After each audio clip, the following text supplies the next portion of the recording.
కాంగ్రెస్లా కథ ఎట్లుంటదోలా ఒక లీడర్కు ఇంకో లీడర్కు పాడనే వాడది. కాళ్ళల కట్టెలు పెడతారు. ఎవరన్నా ఎదుగుతుర్రంటే కిందికి గుంజుతారు. వాళ్ళ దాంట్లో వాళ్ళకే కడుపు మంట ఉంటుంది అని చెప్పుకుంటుంటారు కదా. ఇప్పుడు ఈ మాట ఎందుకు తీసినా అంటే తెలంగాణ కాంగ్రెస్ ఇన్ఛార్జు మీనాక్షి నటరాజన్ మేడంను కూడా మన కాంగ్రెస్ లీడర్లు వెన్నుపోటు ఓడ్చిర్రట కాదు. ఇగో గిట్లనే చెప్పుకుంటుర్రు. మరి అసలు ఏమైంది, ఏంది కథ అరుచుకుందాం పారి. అయితే మీనాక్షి నటరాజన్ మేడంను మధ్యప్రదేశ్ రాష్ట్రం నుంచి రాజ్యసభకు పంపుదామని ఢిల్లీ కాంగ్రెస్ పెద్దలు అనుకున్నారు. ఆమె నామినేషన్ కూడా ఇచ్చింది. మధ్యప్రదేశ్ కాంగ్రెస్ ఎమ్మెల్యేల బలంతో మేడం రాజ్యసభ ఎంపీ అవుతుంది. ఇంట్లో ఎవరికో అన్యాయం లేకుండే, కానీ మేడం ఎంపీ అవుడు మన తెలంగాణ కాంగ్రెస్ లీడర్లకు ఇష్టం లేనట్టున్నదోలా కండ్లు మండినే కావచ్చు, మనకు తెలియదుగా. ఆమె నామినేషన్ పత్రం బరాబర్ లేనే లేదని ఎలక్షన్ సంఘపోళ్ళు నామినేషన్ తీసేసిర్రు. అంటే ఆమె ఇప్పుడు ఎంపీ కాదన్నట్టు. కానీ గిట్లా అవుతుందని బీజేపీలకు ముందే ఎరికే కావచ్చు, మనకు తెలియదు. కానీ వాళ్ళు ముందే ఇంకో అభ్యర్థిని కూడా నిలబెట్టిరు.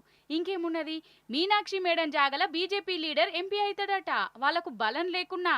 మరి మీనాక్షి మేడం వేసిన నామినేషన్ ఎందుకు పనిచేయలే, ఎలక్షన్ సంఘపోలు ఎందుకు పక్కకు పెట్టిర్రు అంటే మేడం మీద మన తెలంగాణలో ఏదో పాత కేసు పడ్డదట.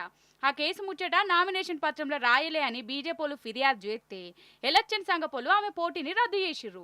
మరి ఇంట్లో మన కాంగ్రెస్ వాళ్ళ కుట్ర ఏమున్నది అని అనుకోవచ్చు. అసలు ఆ కేసు సంగతి గా ముచ్చటంతా ఇక్కడి తెలంగాణ కాంగ్రెస్ లీడర్లే మధ్యప్రదేశ్ బీజేపీలకు చెప్పిర్రట కాదు. వీళ్ళు చెప్తే వాళ్ళు ఎలక్షన్ సంఘపోలకు చెప్పి నామినేషన్ అక్కడకు రాకుండా చేసిర్రట. గిదే ముచ్చట బీజేపీ మధ్యప్రదేశ్ మంత్రి సారే చెప్పిండు కూడా. అంతలావై తినుర్రి. मैं इतना आपको जरूर कहूँगा कि भारतीय जनता पार्टी लोकतंत्र पर विश्वास रखती है।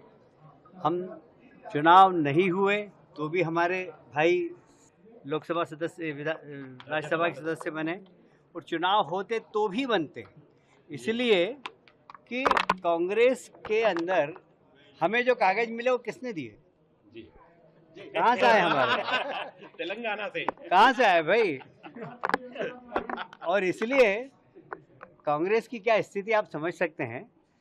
मतलब हमारे पास तेलंगाना का कागज आ रहा है, तेलंगाना में सरकार इनकी है, सरकार इनकी है, तो आप समझ सकते हैं आप कि हमें कांग्रेस के ही लोगों ने जानकारी दी होगी, हमारे पास तो कोई जानकारी थी नहीं।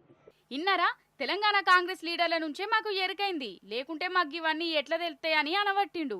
అంటే మీనాక్షి మేడం ఎంపీ కాకుండా కుట్రేషన్ నడిచిందంతా ఇక్కడి కాంగ్రెస్ గాంధీ భవన్ నుంచే అని చిన్న పోరన్కి కూడా అర్థమవుతుంది. అసలు ఈ కేసున్న ముచ్చట్ని మీనాక్షి మేడంకు తెలియదట, కానీ మధ్యప్రదేశ్ బీజేపీ లీడర్లకు తెలిసిందంటే ఇక్కడి కాంగ్రెస్ లీడర్లే అక్కడి బీజేపీ లీడర్లతో చేతులు కలిపి ఎగేసిరని తేలిపోయింది అంటుర్రు. ఇక చెప్పు కాత. అయినా మీనాక్షి మేడం మీద ఇక్కడోళ్లకు ఎందుకు ఇంత పగ, ఎందుకు ఇంత కోపం ఉంటుందని అనుకోవచ్చు. తెలంగాణలో చెయ్యి పట్టి పాలన ఎట్లా నడుస్తుందో మీరు చూస్తూనే ఉన్నారు కదా. అసలు కాంగ్రెస్ ఇజ్జతే పోతుంది. అంటే కూల్చుడు, లేకుంటే రైతుల భూములు గుంజుకునుడు. గిసొంటి అద్దు తెలంగాణలో కాంగ్రెస్ ఖతమవుతుందని ఇక్కడోళ్లకు మీనాక్షి మేడం ఒకటికి 10 మాటలు చెప్పిందటనోళ్ళ. గిందుకే ఇక్కడ కాంగ్రెస్ లీడర్లకు బాగా కోపాలు వచ్చినాయి. ఆమె పెత్తనమైంది మా మీద, ఇక రేపు ఎంపీ అయితే ఈ పెత్తనం ఇంకెక్కువ అవుతుంది అని వీళ్ళు కండ్ల మంటతనం పెట్టుకున్నారట. అందుకే ఎంపీ కాకుండా పువ్వు పార్టీతోని చేతులు కలిపి కుట్రేషం వేసిరని చెప్పుకుంటుర్రు. ఇక వాళ్ళు ఉపాయం చేసినట్టుగానే పాపం మీనాక్షి మేడం నామినేషన్ను ఎలక్షన్ సంఘపోలు చెత్తబుట్టల పడేసిర్రు. ఇక ఇప్పుడు ఆమె రాజ్యసభకు పోకుంటాయింది. చెయ్యి పార్టీ లీడర్ల కండ్లు చల్లబడ్డాయట. ఇగో గిట్లనే అంటుర్రోళ్ళ చాలా మంది. అంటే ఇది వెన్నుపోటు కాకుంటే ఇంకేంటిది. మరి ఇట్లా సొంత పార్టీ పెద్ద లీడర్కే వెన్నుపోటు దేవలు. వెన్నుపోటు అంటేనే మీకు ఎవరు యాది కత్తరోళ్ళ. ఆ వెన్నుపోటు మనిషి నేర్పిన విద్యతోనే ఇక్కడి శిష్యులు కథ నడిపిండ్లని ఇక ఇంకో కొందరు చెప్పుకుంటుర్రు.